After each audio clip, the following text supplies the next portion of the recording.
Salut, moi c'est Alcor et bienvenue dans Comics Facts, l'émission où vous posez des questions sur les comics et j'y réponds en quelques minutes. J'ai sélectionné 3 de vos questions. Est-ce que Wolverine peut casser le bouclier de Captain America? Est-ce que le surfeur d'argent est le seul à utiliser son surf? Et comment est-ce que Flash fait pour transporter les gens sans les réduire en cendres? On va parler de tout ça dans cette vidéo, et restez bien jusqu'à la fin parce que c'est vous qui allez choisir les prochaines questions. Est-ce que Wolverine peut casser le bouclier de Captain America? C'est une question qu'on me pose énormément vu que Wolverine a son squelette entièrement couvert d'adamantium et qui peut à peu près tout trancher avec ses griffes, et Captain America possède un bouclier qui est presque indestructible. Dans les films, Wolverine porte de l'adamantium et le bouclier de Captain America a été créé par Howard Stark et il a conçu à partir du vibranium. Si on fait quelques petites recherches, on sait que Wolverine peut transpercer l'armure de Black Panther qui est faite en vibranium. On pourrait se dire par déduction que Wolverine peut trancher le bouclier de Captain America, mais en vrai il ne peut pas le faire. Le bouclier est fait en vibranium pur, mais ça c'était que dans le Marvel Cinematic Universe, qui est un univers alternatif. Dans les comics, l'univers principal s'appelle Terre 616, et le bouclier est fait en proto-adamantium.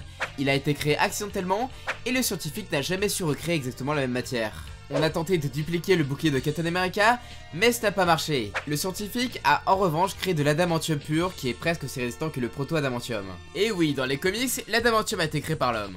Bon, je vous dis tout de suite, mais Captain et Wolverine se sont déjà affrontés, et on a déjà eu des chocs entre le bouclier et les griffes de Wolverine.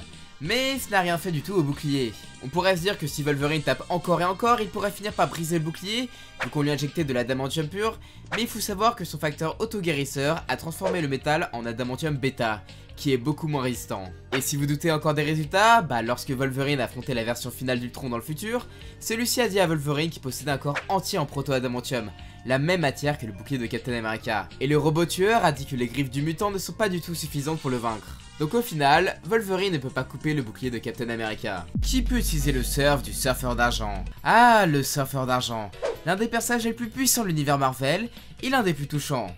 Ce qu'il y a de plus iconique chez lui est son histoire, le fait qu'il soit un héros de Galactus, et surtout son surf. On m'a demandé s'il est l'unique personne capable d'utiliser son surf.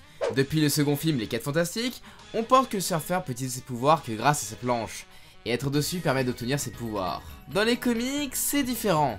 Le surf lui permet de voyager et de se protéger, et s'il n'est pas dessus, ce n'est pas grave vu que ses pouvoirs ne proviennent pas de la planche, c'est juste une extension de lui-même. Si elle est détruite, il peut carrément la recréer. Le surfeur a un lien télépathique avec la planche, et il n'obéit qu'à lui.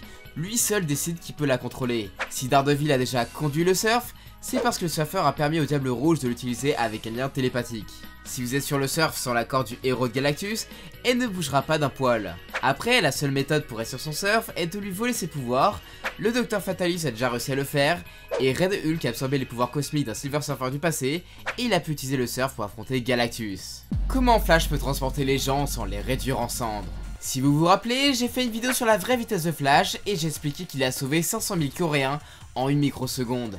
Il s'est déplacé à 13 millions de fois la vitesse de la lumière, et vous étiez pas mal à me dire que si Flash allait à cette vitesse, les Coréens ils auraient été réduits en bouillie. Alors en fait c'est très simple, Flash tire ses pouvoirs de la Speed Force et lorsqu'il l'utilise, il a une aura protectrice qui le protège des chocs et qui l'empêche de brûler à cette vitesse. Cette aura protège également les gens qu'il transporte, et pour les éclairs, chaque utilisateur de la Speed Force en laisse parce qu'ils sont liés avec elle.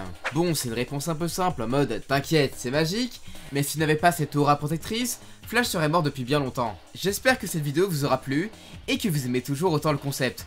N'oubliez pas que vous pouvez participer en posant des questions. Si vous souhaitez me soutenir, vous pouvez regarder des publicités sur Utip et me laisser un petit message ou faire des dons sur Tipeee. Si vous souhaitez en savoir un peu plus sur Wolverine, le bouclier Captain America et la vraie vitesse de Flash, j'ai fait quelques vidéos dessus. Sinon, vous pouvez regarder la vidéo sur le Galactus Venom. Et si vous en voulez encore, j'ai fait plein de vidéos en Marvel, DC, Image Comics, Star Wars et du jeu vidéo. Vous pouvez me suivre sur Twitter et sur Facebook. J'ai hâte de lire vos commentaires. À la prochaine. Ciao!